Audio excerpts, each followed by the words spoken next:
Welcome back to Foamforge, where today I'll be making a fully functional arm cannon like Barret has from Final Fantasy VII. Now Barret was one of my favorite characters from the hit 1997 video game, and he's gone on to feature in major films for the series such as Advent Children, as well as be remastered in the remaking of Final Fantasy VII for new consoles.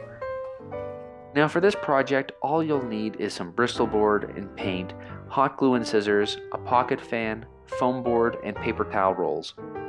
First, I took a sheet of foam board and traced out 3 circles, all of equal sizes. Once they are traced out, you can carefully cut them out.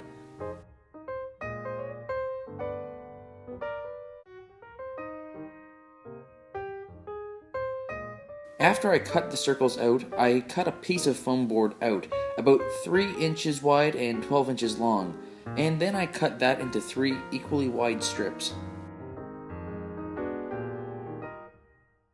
I used these strips to act as the main frame for the cannon, gluing them to the far edges of one of the circles.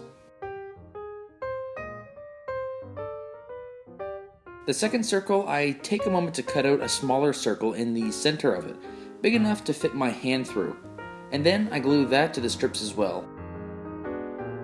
Once the main shell of the cannon is made, I take the front of the cannon and draw a point where I will then cut out room for the pocket fan to fit through. The hole is about the size of a quarter, but depending on the fan it can vary, but it should be able to have the majority of the fan head poking through. Then I pull the fan blades off and with a piece of foam core and some glue, create a support to help hold the fan in place inside the cannon.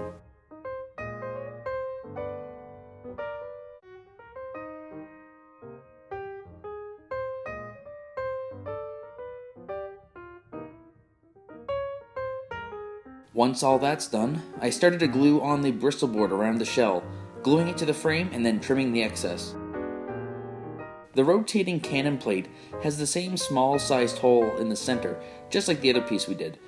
This way I could place it over the fan head and glue it on, followed by several small paper towel rolls that were cut into smaller pieces to act as the barrels.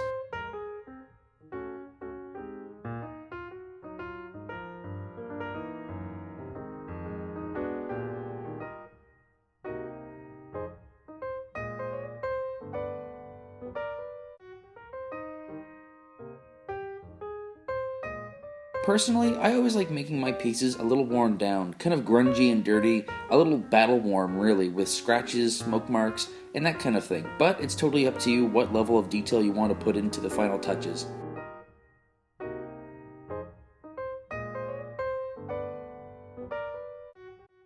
And there you have it. It's all wrapped up and ready to go. If you have any suggestions for a future episode, please let me know in the comments below. And again, if you ever want to send in some of these projects that you've done yourself, please, I would love to see what you've come up with.